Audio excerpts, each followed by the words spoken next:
네, 초인을 찾아서 6번째 강의입니다. 니체의 자라투스트라와 구원의 논리. 니체, 제 스승도 독일에서 유학할 때 제 지도 교수님도 니체 전공자셨습니다. 그분의 어떤 기본 철학은 토탈리테트, 총체성입니다.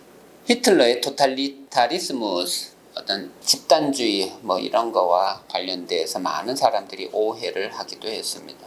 제 스승이 얼마나 자기 철학을 변호하고 주장하려고 했는지, 애를 쓰려고 했는지 저는 이해합니다. 니체 철학 공부하면은 많은 사람들이 오해합니다. 신은 죽었다라는 그 말부터 기분 나빠합니다.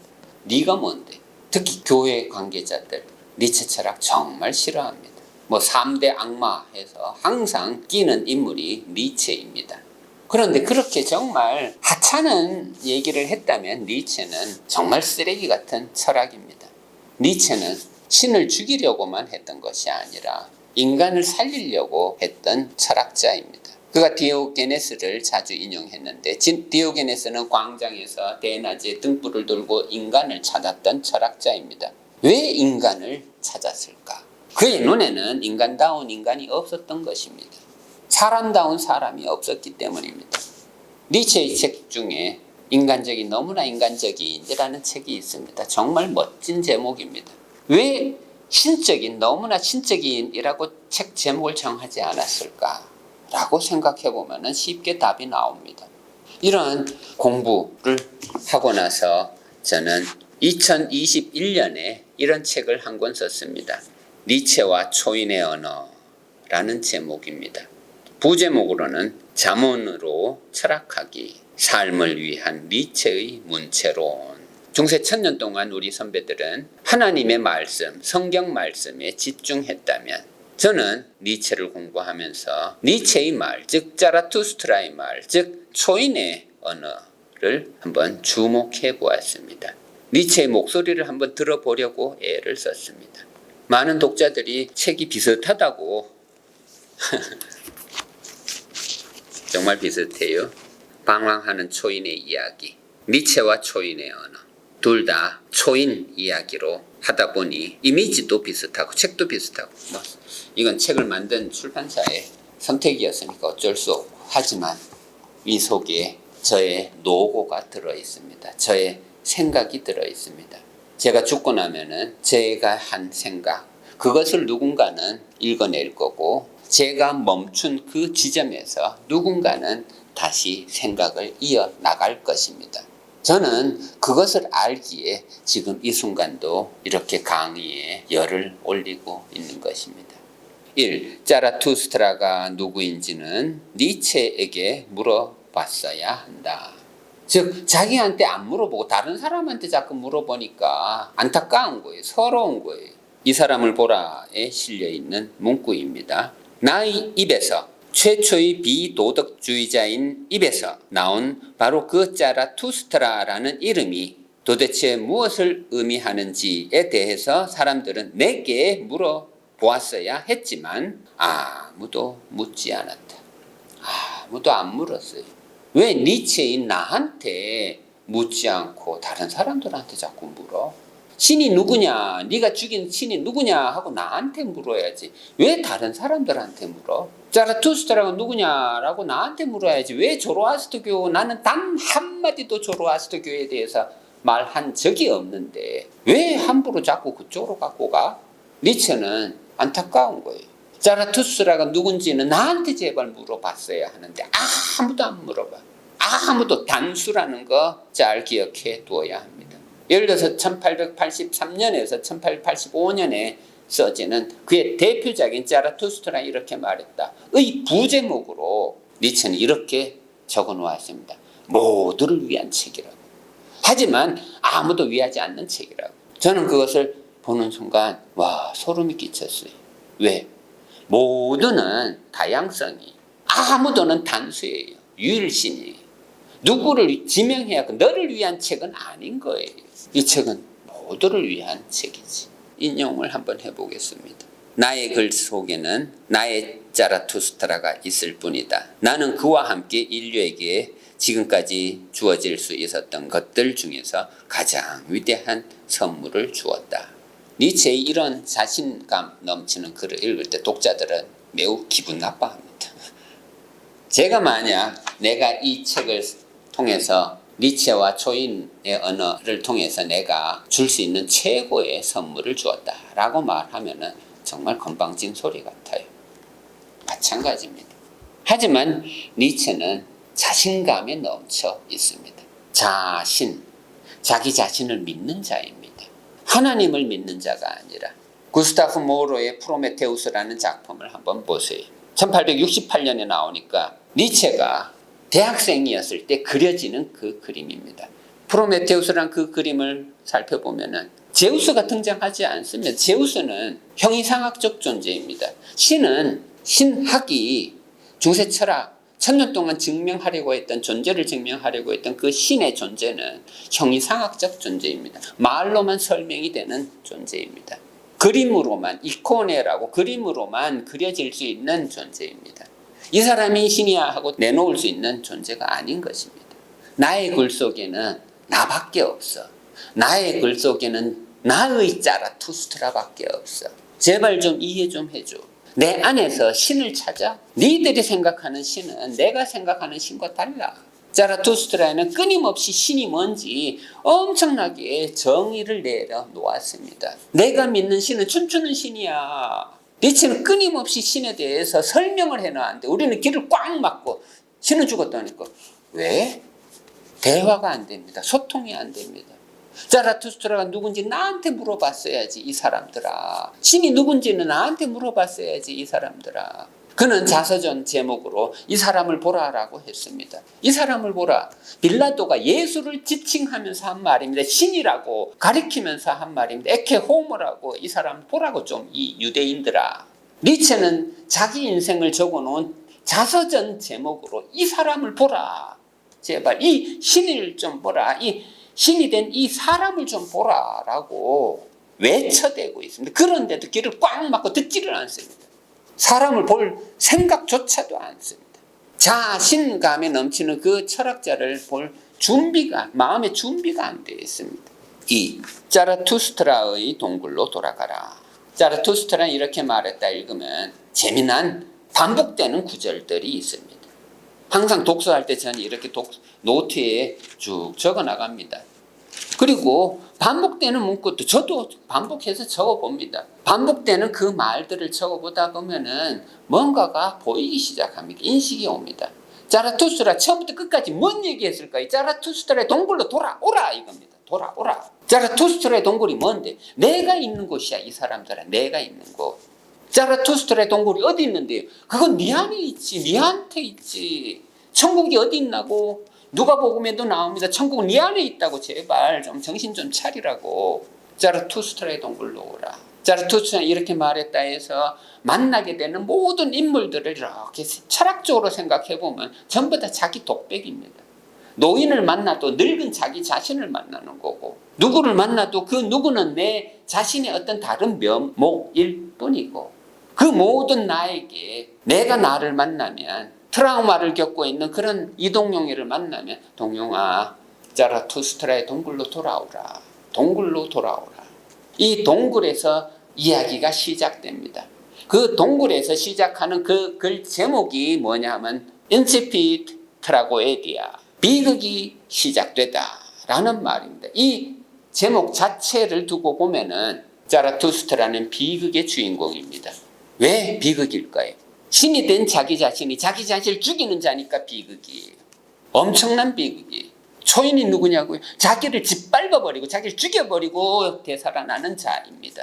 짓밟히는 자기 자신 얼마나 아플까요? 자기를 찍고 나오는 자기 자신은 얼마나 아플까요? 눈물 없이는 볼 수 없는 비극입니다. 니체는 이런 말도 했어요. 자기 안으로의 자기 극복이라고. 자라투스트라가 누구냐고요? 자기 안으로 들어와서 자기를 극복하는 자. 자라투스트라의 동굴에서 해야 할 일이 뭔지 알아요? 동굴 안으로 들어와서 내가 나 자신을 죽여버리는 그 잔인한 극복의 정신. 그게 바로 초인의 정신입니다. 그게 바로 초인의 언어입니다. 성경 구절에 니므롯이라는 영웅이 나옵니다. 니므롯은 바벨탑을 지은 신에게 인류 최초로 저항하는 사냥꾼이었습니다. 니무롯, 그의 오만방자한 행동을 처단하고 인류에게 내렸던 처벌이 뭐였냐 하면 언어를 혼잡하게 였습니다. 언어를 혼잡하게 해버린 것이 하나님의 재앙이었습니다. 이 재앙 때문에 인류는 이 말 때문에 항상 오해도 사고 말 때문에 상처도 받고, 이제 니체 철학은 초인의 언어는 니체에 의해서 창조되는 언어는 이러한 언어를 혼잡하게 한 것에 대한 저항 운동입니다.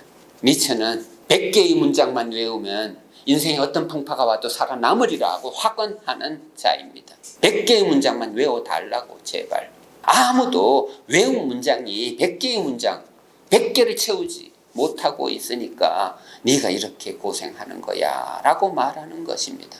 영혼회귀 사상이라고 있는데 많은 사람들이 질문해 옵니다. 영혼회귀 사상을 말해주기 위해서 니체는 오우로보로스라는 뱀을 소개합니다. 물론 자라투스트라 초반부터 끝까지 두 명의 친구들이 등장하는데 하나는 뱀이고 하나는 독수리입니다. 끊임없이 비유로 설명합니다. 이 뱀이 근데 누구냐? 오우로보로스라는 이집트의 뱀입니다. 이 뱀은 자기를 씹어먹는 뱀입니다. 살기 위해서 자기를 죽이는 뱀입니다. 얼마나 아플까요? 자기 살이 씹혀질 때 얼마나 아플까요? 하지만 내가 살기 위해서 어쩔 수 없는 행위입니다. 과거는 모든 미래의 꼬리를 문다고 했습니다. 과거와 미래는 인간의 문제입니다. 시간으로 인생을 채우는 존재의 문제입니다. 하지만 그 시간이 누구의 것일까요? 내 것입니다. 내가 잘근잘근 씹어 먹어야 시간이 나에게 추억이라는 것을 선사해 줄 것입니다. 3. 신명나게 춤을 추는 철학자. 신명. 물론 국어사전 찾으면 그냥 순수 우리말이라고 합니다. 그런데 정말 신명이 순수 우리말일까? 저는 그렇게 믿지 않습니다. 신이 밝을 명자로 빛 속으로 나오는 거, 그게 진리의 빛입니다. 신명나게 춤을 출 수 있는 자가 초인입니다. 내 안에 있는 나를 밖으로 드러낼 수 있는 자가 신명나게 춤을 출 수 있는 것입니다. 신이 밖에서 안으로 들어온 자는, 신이 들린 자는 정상이 아닌 자입니다. 미친 자지. 신명나게 춤을 추려면 내가 나를 밖으로 드러내는 행위입니다. 자아실현입니다. 내가 신이 되고자 노력해야 합니다. 초인은 대지의 뜻이다. 그대들의 의지가 초인은 대지의 뜻이라고 말하게 하라. 정말 비유 멋집니다. 초인이 돼지다. 대지, 에르데, 땅, 흙이다. 대지 위에서 춤을 출 수 있는 자가 초인이다. 나는 춤을 출 수 있는 자만 믿으리라. 자라투스트라는 그렇게 신앙 고백도 합니다. 너희들의 의지가 초인은 대지의 뜻이다 라고 말하도록 하게 하라. 네가 원해서 하는 말이 그렇게 되도록 하게 하라. 초인은 대지의 뜻이다. 우리는 천년 동안 하나님의 뜻에 연연했다면 이제 괴테의 소리에 귀를 기울여 보는 것입니다. 대지의 뜻이 뭐예요? 그것은 초인의 뜻이고 그것은 초인의 언어고, 초인이 하는 말에 한번 귀를 기울여 보고, 불교 용어라면 그런 소리에 한번 눈을 한번 떠보고, 그게 관음이라는 단어입니다. 소리, 소리를 한번 보는 것입니다. 관음의 경지에 한번 도달해 보는 것입니다. 자라투스트라의 마지막 구절은 이렇게 됩니다. 인치피트 트라고에디아, 비극의 주인공이라고 했잖아요. 이 주인공이 내뱉는 마지막 구절. 저는 이 자라투스트라 이렇게 말했다를 돈키호테와 자주 비교하는데, 왜? 둘 다 죽음으로 끝나기 때문입니다. 마지막이 그 작품의 카타르시스를 전하고 있기 때문입니다. 자라투스트라 읽으면 막판에 그가 뭐 하고 있을까? 죽어가고 있어요. 죽음을 맞이하고 있어요. 늙은 자라투스트라가 이제 마지막 힘을 다해서 하는 말이, 할아버지가, 저도 내가 죽을 때 무슨 말 할까 나도 모르겠어요. 돈키호테도 죽어갈 때 다시 여행, 산주야 갑옷 갖고 와라 그러면서 죽어가요. 새로운 여행에 대한 어떤 도전을 시도하다가 죽어가요. 마지막으로 자라투스트라도 할아버지가 되고 이제 마지막 힘을 다해서, 불교로 말하면 단말마의 고통이 거의 다 나를 지배하고 이러한 상황에서 이런 말 하는 거예요. 나의 아침이다, 나의 낮 의 시작이다. 솟아올라라 솟아올라라 너 위대한 정오여. 제가 너무 힘차게 읽어버렸네요. 죽음을 앞둔 자로 읽는다면 나의 아침이다. 나의 낮의 시작이다. 솟아올라라 솟아올라라 더 위대한 정오여. 더 힘을 빼야 될 것 같은데 안 들릴 것 같아서 죽음이 다가오고 있다는 것을 인식할 때 이렇게 죽음에 대해서 도전 정신을 불태울 수 있을까? 이보다 더 멋진 시적 언어라면 라이너 마리아 릴케의 마지막 시가 있습니다. 죽음이여 어서 와라 하고 너 아직도 나를 태우고 있니? 도전 의식을 내세우는 그 라이너 마리아 릴케의 생애 마지막 정말 마지막 죽기 한 2주 전에 쓰는 그 시 죽음이여 어서 오라. 나도 그럴 수 있을까? 우리는 생각하는 존재니까. 그런 모험 정신으로 죽어갈 때 내 정신은 모험으로 다가가고 있을 거예요. 단테의 여행처럼 지옥을 여행하고 있어도 혹은 연옥을 여행하고 있어도 그 과정 다 밟고 나면은 어차피 천국 가리라는 그런 확신 속에서 죽음을 맞이할 겁니다. 4. 신만 찾아 신에게만 도전하고 신만 죽이는 니므롯. 니므롯 아까 설명드렸는데 바벨탑을 지은 창세기에 나오는 인물입니다. 니므롯 그 말 자체가 히브리 언어로 저항하다라는 뜻입니다. 반항하다라는 뜻입니다. 니므롯은 영화의 어떤 대사처럼 그는 신만 찾아서 신만 죽입니다. 네가 신이야? 죽여버립니다. 잔인합니다. 최고만 찾아서 도전합니다. 성경 구절을 읽어볼게요. 창세기 10장 8절에 그는 세상의 첫 용사라. 성경도 그 저자 모세도 인정하는 용사입니다. 용감한 전사입니다. 하나님 앞에서 주눅들지 않습니다. 또 창세기 10장 9절 그 다음 절입니다. 그가 여호와 앞에서 용감한 사냥꾼이 되었으므로 속담에 이르기를 아문은 여호와 앞에 니므롯같이 용감한 사냥꾼이로다 하더라. 저는 이 구절에서 헷갈리는 게 있어서 이해가 잘 안 되는 게 있어서 그냥 저는 독일어를 할 수 있으니까 독일어로 찾아 들어갔다가 보니까 히브리어까지 이렇게 연결되더라고요. 즉 여호와 앞에서 용감한 사냥꾼이 되었으므로 그 구절을 어떻게 어떤 원어에서 이렇게 번역되었는가라고 뿌리를 찾아 들어가다 보니 여호와 앞에서라는 이 구절이 히브리어에서는 리프네라는 단어였고 리프네가 뭐냐 하면 니므롯 그 이름의 뜻처럼 저항하다 반항하다라는 뜻이었습니다. 그냥 여호와 앞에서라고 말해놓으니까 이해가 잘 안 되었던 거예요. 오히려 이렇게 여호와에 저항했던 용감한 사냥꾼이었다라고 말을 했다면 내가 성경을 읽을 때 쉽게 이해를 했을 것입니다. 니므롯은 신에게 저항하는 자입니다. 신에게 저항했던 자. 그 자를 니체는 정말 어떤 작품이 마지막 작품인지 사실 수수께끼 같아요.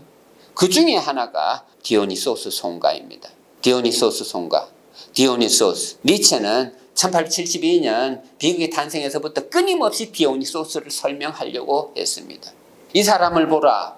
스스로 신이 된 철학자가 자기 자서전의 마지막 구절로 나를 이해했는가 디오니소스 대 십자가에 못 박힌 자라고 설명했던 것처럼 끊임없이 처음과 끝까지 관통하는 단어가 개념이 낱말이 디오니소스입니다. 그런데 디오니소스는 사실상 남아있는 텍스트가 없습니다. 그냥 고대 디오니소스 축제 때 그냥 사티로스 극이 상연되었고 그들이 불렀던 노래. 디오니소스는 합창입니다. 디오니소스는 도대체 합창을 어떻게 했을까? 그건 아폴론적인 언어가 아닙니다. 아폴론은 해석이 될 수 있는 신탁의 언어입니다. 그런데 디오니소스는 정반대의 원리이니까 아폴론이 빛의 원리라면 디오니소스는 어둠의 원리이니까 분명히 이해가 잘 안 되었을 것입니다. 술 취한 자가 흥청망청하면서 무아지경에서 황홀지경에서 불러대는 노래라면 속된 말로 하면 필름이 끊긴 자가 술의 힘을 빌려서 불러대는 노래라면 분명히 아폴론의 노래와는 다를 것입니다. 해석이 가능한 노래가 아니었을 것입니다. 남아있는 텍스트도 없습니다. 그런데 니체는 디오니소스 송가라는 제목으로 글을 쓰고 있습니다. 시를 남겨놓았습니다. 9편의 시. 그 중에 니무롯이라는 인물을 등장시키면서 한 말 한번 읽어보겠습니다. 오 자라투스트라여, 가장 잔인한 니무롯이여, 신도 사냥했던 최초의 사냥꾼이여, 모든 미덕을 포획했던 그 그물이여, 악을 맞췄던 그 화살이여, 이제는 그대 자신에 의해 사냥되고 그대 자신의 먹잇감이 되며 그대 안으로 스스로 뚫고 들어가는구나. 자기의 밧줄로 목을 맨다. 자기 자신을 아는 자여, 자기 목을 매는 자여. 자기 화살로 자기 가슴을, 심장을 뚫어버리고 자기 밧줄로 자기 목을 매는 자, 그 자가 니무롯입니다. 니무롯은 신만 찾아서 신만 죽인다 했습니다. 니무롯이 죽이고 있는 자는 자기 자신입니다. 죽여야 할 자기 자신입니다. 자기 운명 앞에서 회피하지 않습니다. 그 자가 초인입니다. 자라투스트라가 누구냐고요? 제발 니체에게 질문하고 니체의 책 속에서 답을 찾으시길 바랍니다. 오늘 수업 여기까지 하겠습니다.